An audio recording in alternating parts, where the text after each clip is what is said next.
नमस्कार दोस्तों, एक बार फिर से आपका स्वागत है हमारी YouTube channel study with triple A में। दोस्तों, आज जो हम बात करने वाले हैं वो FSSAI के प्रीवियस ईयर पेपर को लेकर डिस्कशन करेंगे। तो आज का जो वीडियो है बहुत इंपॉर्टेंट होने वाला है। बहुत इंपॉर्टेंट इस वजह से होने वाला है क्योंकि आप अगर फूड सेफ्टी ऑफिसर या फिर FSSAI की तैयारी कर रहे हैं तो आपको ये पेपर जो है आपकी प्रिपरेशन में बहुत ज़्यादा हेल्प करने वाला है। आपको एक आइडिया लगेगा कि आपको तैयारी कैसे करनी है।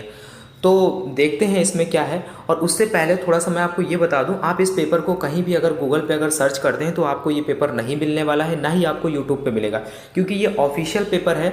ऑफिशियल पेपर इसमें ये है कि जो कैंडिडेट एग्ज़ाम को देता है वही इस पेपर को डाउनलोड कर सकता है, क्योंकि इसमें दो चीज़ें होती हैं। एक तो उस कैंडिडेट ने जो आंसर किए होंगे उसका दिया होगा आंसर, और जो करेक्ट आंसर है वो होगा। तो जो FSSAI एक आंसर की बाद में निकालता है, ये वो पेपर है। तो ये पेपर आपको नेट पे ऐसे नहीं मिलेगा और ना ही आपको कहीं भी नहीं मिलेगा। आप सर्च करेंगे, अगर मिल जाता है तो आप मुझे भेज दीजिएगा कि मैं और लोगों को प्रोवाइड करा सकूँ।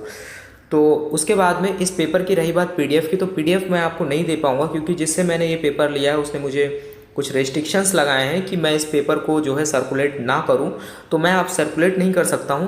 बाकी हम इस पेपर को पूरा डिस्कस करेंगे, आप स्क्रीनशॉट ले सकते हैं, उसके बाद में आप अच्छे से चीज़ों को समझ सकते हैं। और रही बात इस एग्ज़ाम की, तो CBT के बारे में आप जैसा कि जानते हैं 100 क्वेश्चंस आते हैं। पर क्वेश्चन जो है 4 मार्क्स का होता है। जो 25 क्वेश्चंस होते हैं वो आपका जनरल एप्टीट्यूड, कंप्यूटर लिटरेसी, इसी के साथ साथ जनरल अवेयरनेस और इंग्लिश का पार्ट कवर करते हैं, इंग्लिश कॉम्प्रीहेंशन का। तो हम जो डिस्कशन करेंगे इस पेपर में, हम 20-20 क्वेश्चंस को डिवाइड कर लेंगे। तो 20-20 क्वेश्चंस का मैं वीडियो बनाऊंगा, धीरे धीरे डिस्कस करेंगे, क्योंकि बहुत सारे पेपर्स को समझने से अच्छा है कि आप एक पेपर को अच्छे से समझ लें, उसके एरिया को समझ लें कि वो क्या क्या कवर कर रहा है। तो मेरे हिसाब से एक पेपर को अच्छे से समझना ज़्यादा ज़रूरी है कई सारे पेपर्स को समझना। तो इस बारे में बात करेंगे। और हम जो है आज डिस्कस करेंगे जो हमारा 75% जो वेटेज कैरी करता है, 75%, यानी कि हमारा सब्जेक्ट और फंक्शनल नॉलेज वाला, उसके बारे में हम देखेंगे। 20 क्वेश्चंस को आज डिस्कस करेंगे। तो चलिए स्टार्ट करते हैं। जैसा कि सेक्शन A जो हमारा था, ये पहला वाला जो सेक्शन है, ये general aptitude and computer literacy है। ज़्यादा टफ नहीं है, इसको भी मैंने देखा है, लेकिन थोड़ा सा मुझे इसमें कैलकुलेशन करनी पड़ेगी, तो मुझे आपको दूसरे तरीके से बताना पड़ेगा। तो बाकी जो क्वेश्चंस हैं इसके आगे के, जैसे कि 25 क्वेश्चंस के बाद में जो क्वेश्चन स्टार्ट होते हैं वो है फंक्शनल नॉलेज। इसी में आपका सब्जेक्ट नॉलेज भी होगा, तो इस बारे में थोड़ा डिस्कशन हम करेंगे। तो जैसा कि आप देख पा रहे हैं, आप एक चीज़ को नोटिस करिएगा, जितनी भी चीज़ें मैंने पढ़ाई हैं आपको अभी तक, उसमें से अगर कोई भी उस एरिया से अगर कोई भी क्वेश्चन आया है तो आप उसको गलत नहीं करेंगे, आप अच्छे से कर लेंगे। आप यकीन मानिए, अगर आप मेरे लेक्चर्स को फॉलो करते हैं तो FSSAI का सिलेबस जो है, जो क्वेश्चन पेपर है उसके आगे बहुत कम है, बहुत छोटा लेवल है उनको उस प्रिपरेशन के आगे। तो आप मेरे साथ अच्छे से प्रिपरेशन करते चलिए। अगर आप मेरे क्वेश्चंस को ठीक से सुन भी लेते हैं ना, तो मतलब क्वेश्चन आंसर्स को ठीक से सुन भी लेते हैं तो भी आप पेपर में अच्छा कर सकते हैं। तो आप अच्छे से पढ़िए और चीज़ों को थोड़ा सा समझ के चलिए। तो जो पहला क्वेश्चन जो आया था इसमें, पहला क्वेश्चन ये आया था, agriculture and processed food product export development authority was established by the government of India. Government of India ने एक जो एपेडा को इस्टेब्लिश किया था, इसको एपेडा बोलते हैं। इसको ये ज़्यादातर आप एपेडा के नाम से सुना होगा, आपके सिलेबस में भी एपेडा के नाम से दिया हुआ। मैं पढ़ाऊंगा, थोड़ा थोड़ा वहाँ पे पहुँचने दीजिए मुझे। तो agriculture and process food export development authority है, वो इस्टेब्लिश हुई थी फरवरी 1986 में। उसके बाद इधर में आप देख रहे हैं ये कैंडिडेट के आंसर्स दिए हुए हैं। कैंडिडेट ने जिस आंसर को चूज़ किया था, जैसे इन्होंने 1 किया था तो इनका आंसर जो है गलत था। उसके बाद में आपका जो नेक्स्ट क्वेश्चन है, क्वेश्चन नंबर 2 है, इसमें एक स्टेटमेंट दिया है।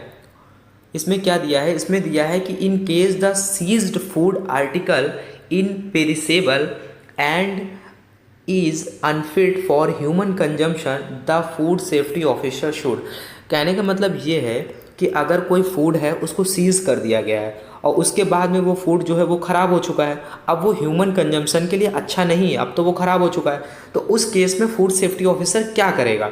तो उस केस में फूड सेफ्टी ऑफिसर क्या करेगा? फूड सेफ्टी ऑफिसर ये करेगा कि एक नोटिस जारी करेगा, एक रिटन फॉर्म में एक नोटिस जारी करेगा। किसको? FBO को।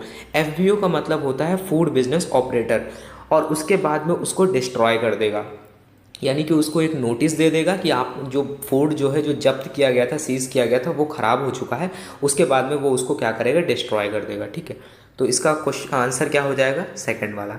After giving notice in writing to the FVO destroy the same.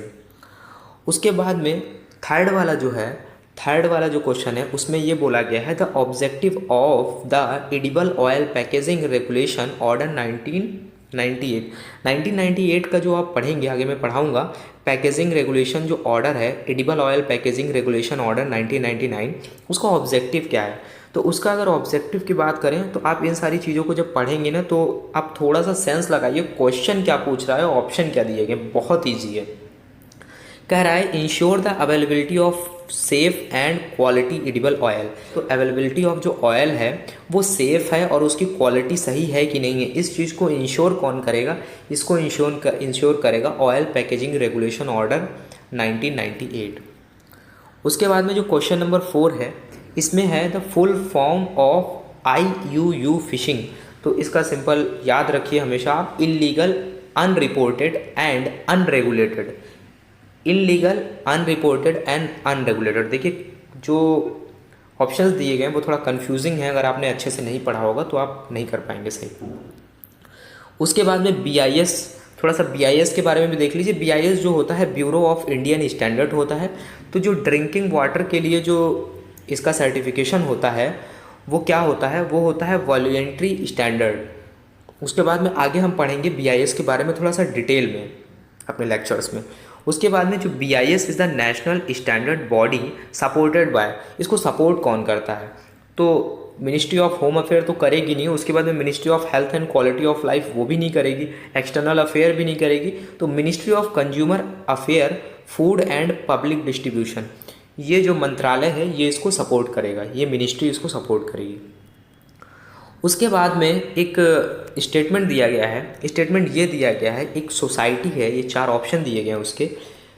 Question ये है हमारा, a society that organize grass root level awareness programme along fisherman, Fisher women और प्रोसेसिंग वर्कर, इसी के साथ साथ other stakeholder, thereby changing their mindset towards fish quality management and responsible fishing called as. तो ये कौन करता है, ये नेटफिश करता है। नेटफिश, जैसा कि आप इन सब चीज़ों को पढ़ेंगे ना, अगर आप इनके बारे में थोड़ा सा फुल फॉर्म याद करते हैं, रख लेते हैं और ये कब इस्टेब्लिश हुआ था, तो आप क्वेश्चन को अच्छे से कर सकते हैं। क्वेश्चन ये था हमारा कि वो सोसाइटी और वो ऑर्गेनाइजेशन है कोई जो grass root level awareness programme organise कराता है among the fisherman, Fisher women और प्रोसेसिंग वर्कर और स्टेक होल्डर्स के बीच में, जिससे उनके मतलब उनका एक चेंज माइंडसेट जो है वो चेंज हो सके, किसकी तरफ, फूड क्वालिटी मैनेजमेंट को लेकर उनका एक माइंडसेट बन सके इस चीज़ को करने के लिए। तो जो कौन कराता है, नेटफिश करवाता है। नेटफिश की अगर बात करें तो नेटफिश का मतलब होता है network for fish quality management and sustainable fishing. NETFISH का फुल फॉर्म क्या होता है network for fishing quality management and sustainable fishing. तो आप इसको याद रखिएगा। उसके बाद में देखिए आप क्वेश्चन नंबर 8 जो है, क्वेश्चन नंबर 8 में ये पूछा गया है, an important catalyst in the conception of the Codex Alimentarius Commission. जब आप कोडेक्स एलिमेंटेरियस कमीशन के बारे में पढ़ेंगे थोड़ा सा, तब आपको यहाँ पे ये चीज़ें पता चलेंगी। तो कोई इसमें क्वेश्चन में ये पूछा गया है कि इसमें से कौन सा जो है वो इम्पॉर्टेंट कैटलिस्ट की तरह वर्क करता है, इम्पॉर्टेंट कैटलिस्ट की तरफ वर्क करता है, किसके लिए, कोडेक्स एलिमेंटेरियस कमीशन के लिए। तो कौन करता है, वो करता है कौन, इंटरनेशनल डेयरी फेडरेशन। अगर आप कोडेक्स एलिमेंटेरियस के बारे में पढ़ेंगे तो ये जैसे आपने पढ़ा है FAO, आगे आप पढ़ेंगे अगर आपने नहीं पढ़ा है, और उसके साथ ही साथ एक होता है WHO। FAO क्या है, FAO है Food and Agriculture Organization, United Nation, World Health Organization. इन दोनों ने कोडेक्स एलिमेंटेरियस जो है वो 1961 में आ गया था, 1961 में ये इस्टेब्लिश हो गया था। उसके बाद में किसने इस्टेब्लिश किया था, FAO ने किया था। उसके बाद में FAO जो है 1962 में WHO के साथ ज्वाइंट हो जाता है। तो अगर ये क्वेश्चन आता है ना, WHO और FAO ज्वाइंट होकर के कौन सा ऑर्गेनाइजेशन बनाते हैं, कौन सा कमीशन बनाते हैं, तो आप बोल सकते हैं वो कोडेक्स एलिमेंटेरियस कमीशन बनाते हैं। उसके बाद में बोला गया है a petty food manufacturer is someone who has a tiny food business which an annual turnover not exceeding. Tiny food manufacture का मतलब ये होता है अल्प फूड मैन्युफैक्चर बोल सकते हैं, यानी कि जो बहुत बड़ा फूड ऑपरेटर नहीं है, छोटा बिजनेसमैन है, तो उसकी एक लिमिटेशंस हैं। कोई छोटा बिजनेस करता है, उसकी एक लिमिटेशंस है, वो कितनी है, तो वो 12 लाख है। वो उसका जो टर्नओवर है वो 12 लाख से ज़्यादा नहीं होना चाहिए, 12 लाख के नीचे होना चाहिए। उसके ऊपर जाता है तो वो दूसरे मैन्युफैक्चर की कैटेगरी में आ जाए। उसके बाद में क्वेश्चन नंबर 10 जो है, क्वेश्चन नंबर 10 में आप देख पाते हैं the food authority comprises of 22 member of which women shall making up. कहने का क्वेश्चन में ये पूछा गया है कि जो फूड अथॉरिटी होती है उसमें आपने देखा होगा 23 मेंबर टोटल होते हैं, यानी कि एक जो चेयरपर्सन होता है, 22 मेंबर अदर होते हैं। तो जनरली हम बोलते हैं कि 22 मेंबर होते हैं फूड अथॉरिटी में। उसमें ये बोला गया है कि जो वुमेन होता है वो कितना होता है, वुमेन का जो रेशियो होता है वो 1/3 होता है। ये मैंने आपको उसमें पढ़ाया हुआ है, जब आप फूड अथॉरिटी के बारे में पढ़ेंगे उसमें अच्छे से बताया है। उसके बाद में क्वेश्चन है 11 the designated officer perform the following function except. कहने का मतलब ये है जो डेजिग्नेटेड ऑफिसर होता है वो क्या करता है, वो इन सारे फंक्शंस में से किस फंक्शन को परफॉर्म नहीं करता है, वो क्या नहीं करता है। तो जैसे कि सैंक्शन भी करता है वो, और उसके बाद में ये सब मैंने आपको उसमें बताया है डेजिग्नेटेड ऑफिसर की पावर्स क्या होती हैं। आप जाकर के वहाँ देखिए, ये सारा क्वेश्चन का आंसर आपको वहाँ पे मिल जाएंगे। Issuing the cancelling licence of food business operator, उसके साथ में investigate any complaint against FSOs। तो ये सब तो वो करता ही करता है, ये सारे वर्क वो करता है। केवल जो सीज करता होता है एनी आर्टिकल ऑफ फूड को, वो फूड सेफ्टी ऑफिसर करता है, ना कि डेजिग्नेटेड ऑफिसर करता है। उसके बाद में जो ऑफिशियल रिपोर्ट होती है ये डेजिग्नेटेड ऑफिसर को रिपोर्ट करता है। तो ये वाला जो वर्क है ये फूड सेफ्टी ऑफिसर करता है, डेजिग्नेटेड ऑफिसर नहीं करता है। तो ये आपका आंसर 3rd सही हो जाएगा। उसके बाद में क्वेश्चन नंबर 12 है एज पर द FSSA 2006, यानी कि फूड सेफ्टी स्टैंडर्ड एक्ट जो है वो 2006 वाला, उसमें परचेजर में have any food article analysed by the, तो इसमें जो आंसर हो जाएगा आपका वो हो जाएगा पहला informing the food business operator at the time of purchase of his intention. काफ़ी इजी क्वेश्चन है, आप एक्ट वाले क्वेश्चन लेक्चर्स देखिए, वहाँ पे आपको आंसर्स मिलेंगे इसके। उसके बाद में है which of the following is not a part of risk analysis. अब इन सारे में जब आप पढ़ेंगे ना, जैसे ही मैं रिस्क एनालिसिस कहीं कहीं पे यूज़ करता हूँ अपने लेक्चर्स में, आप देखते होंगे तो वहाँ पे रिस्क असेसमेंट भी आता है, रिस्क मैनेजमेंट तो आएगा ही आएगा। अगर असेसमेंट हो गया है तो फिर एक मैनेजमेंट आएगा, कम्युनिकेशन बिना कुछ हो नहीं सकता। तो रिस्क प्रिवेंशन जो है वो इसका पार्ट नहीं है, तो जो हमारा आंसर है वो 3rd वाला सही हो जाएगा। उसके बाद में यहाँ पे ऑप्शंस दिए गए हैं WHO और ये FSSAI, FAO और यूनेस्को। स्टेटमेंट क्या है, स्टेटमेंट ये है कि एक हेल्थ की डिफिनीशन दी गई है। अब वो हेल्थ की डिफिनीशन इनमें से किसने दी है ये बताना है। तो जैसे पढ़ते हैं तो health is defined as the state of complete physical, mental and social well being and not merely the absence of disease और इन्फर्मिटी बाय।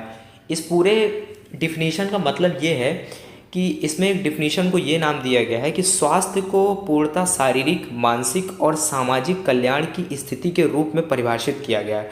इसमें जो स्वास्थ्य है, हेल्थ है, उसकी डिफिनीशन क्या दी गई है, उसमें ये डिफिनीशन दी गई है कि हेल्थ को शारीरिक, मानसिक और सामाजिक कल्याण की स्थिति के रूप में परिभाषित किया गया है, जो कि ना केवल बीमारी और ना केवल दुर्बलता की अनुपस्थिति नहीं है। इसका ये है, ये एक डिफिनीशन है, ये किसने दी है, WHO के अकॉर्डिंग है। क्वेश्चन नंबर 15 जो है वो कोडेक्स जो है स्टैंडर्ड आर यूज्ड फॉर। जब आप कोडेक्स एलिमेंटेरियस के बारे में पढ़ेंगे ना, तो उसका जो मेन गोल है, मेन रोल है, वो यही है कि protection of the consumer health को प्रोटेक्ट करना। तो इसमें से कोडेक्स के बारे में अगर पढ़ेंगे तो इसका जो आंसर, जो आपको सही आंसर जो है इसका, वो ये हो जाएगा protect the health of the consumer and ensure fair practice in the food trade. ठीक है, समझ गए होंगे आप इतना। उसके बाद में क्वेश्चन नंबर 16 जो दिया है वो दिया है एडल्ट्रेंट मीन्स। एडल्ट्रेंट मतलब एडल्ट्रेशन, आप जानते हैं कि अगर किसी फूड में कोई भी चीज़ अगर मिला दी जाती है, मिलावट होता है, उसको एडल्ट्रेशन बोलते हैं। एडल्ट्रेंट क्या होगा, जिसको हम मिला रहे हैं वो एडल्ट्रेंट होगा। तो कह रहा है any material employed for the purpose of adulteration, adulteration के लिए जिस प्रोडक्ट को या फिर जिस सब्सटेंट को, जिस मटेरियल को यूज़ किया जा रहा है वो एडल्ट्रेंट होगा। तो इसका आंसर क्या हो जाएगा, any material employed for the purpose of adulteration. उसके बाद में क्वेश्चन नंबर 17 जो है वो ये है कि the licensing authority for the manufacture of mineral water and package drinking water in India. जो आप देखते होंगे मिनरल वाटर्स वगैरह मिलते हैं आपको, जो आप बॉटल वगैरह परचेज़ करते हैं बिसलरी वगैरह की। इसके साथ ही साथ जो ड्रिंकिंग वाटर पैकेज्ड होता है और मिनरल वाटर होता है, दोनों ही केस में जब आप लाइसेंस के लिए अप्लाई करेंगे तो लाइसेंस अथॉरिटी कौन है इनमें से जो आपको लाइसेंस प्रोवाइड करेगी, तो वो है BIS यानी कि ब्यूरो ऑफ इंडियन स्टैंडर्ड जो है आपको लाइसेंस प्रोवाइड करेगी। उसके बाद में क्वेश्चन नंबर 18 जो है वो ये कहता है कि maximum residue limit for a individual pesticides in और on specific commodities is proposed by तो अगर आप इनके सारे के फुल फॉर्म याद कर लेते हैं ना तो आपको इस क्वेश्चन में आंसर मिल जाएगा। इसका आंसर है JMPR। तो JMPR जो होता है उसका फुल फॉर्म ही यही होता है, joint meeting on pesticide residue. JMPR यानी कि जॉइंट मीटिंग पेस्टिसाइड रेसिड्यू। तो आपका जो आंसर हो जाएगा वो हो जाएगा question answer number 4, option number 4 हो जाएगा। उसके बाद में क्वेश्चन नंबर 19 जो पूछा गया है, क्वेश्चन नंबर 19 ये कह रहा है the organisation responsible for formulating Indian standard for fresh and processed fish. उसके लिए भी BIS हो जाएगा, ब्यूरो ऑफ इंडियन स्टैंडर्ड। तो ब्यूरो ऑफ इंडियन स्टैंडर्ड को आप अच्छे से पढ़ लीजिए, मैं तो पढ़ाऊँगा ही, आप भी पढ़ लीजिए। उसके बाद में जो क्वेश्चन है क्वेश्चन नंबर 20 ये है कि कोडेक्स जो है, कोडेक्स मानक निम्न में से क्या है। कोडेक्स जो स्टैंडर्ड है वो इनमें से क्या है, अनिवार्य है या फिर आवश्यक है या फिर स्वैच्छिक है या फिर अपरिहार्य है। तो वो स्वैच्छिक है, डिज़ायरेबल होता है, आपकी इच्छा के अनुसार होता है, ऐसा कोई कंपलसरी नहीं होता है कि आपको करना ही करना है। तो आपको 20 क्वेश्चंस अच्छे से समझ में आए होंगे। आई होप आपको एक आइडिया लगा होगा कि FSSAI का जो CBT होता है उसमें कैसे कैसे क्वेश्चंस आते हैं। तो जो बचे जो नेक्स्ट 20 क्वेश्चंस वो हम नेक्स्ट वीडियो में डिस्कस करेंगे, क्योंकि मैं एक बार में अगर आपको ऐसे बता दूं इसका A, इसका B, इसका 1 सही होगा, इसका 2 सही होगा, तो आप चीज़ें समझ नहीं पाएंगे। थोड़ा सा अच्छे से समझिए और अच्छे से प्रिपरेशन करिए, फिर हम आपको देखिएगा जो मैं चीज़ें पढ़ा रहा हूँ, आप पेपर को देखेंगे, फिर आपको लगेगा कि हाँ इतना मैं अगर पढ़ लेता हूँ तो मुझे CBT क्वालिफाई करने से कोई नहीं रोक सकता, क्योंकि मैं जो पढ़ा रहा हूँ वो बहुत ज़्यादा है, थोड़ा ज़्यादा ही है उसके लिए, कम नहीं है उसमें कुछ। तो आई होप अगर आपको वीडियो अच्छा लगा है तो प्लीज़ इसे ज़्यादा से ज़्यादा शेयर करिए लोगों के साथ में, और मिलते हैं नेक्स्ट वीडियो में। तब तक के लिए आप पढ़िए। Thank you, have a nice day.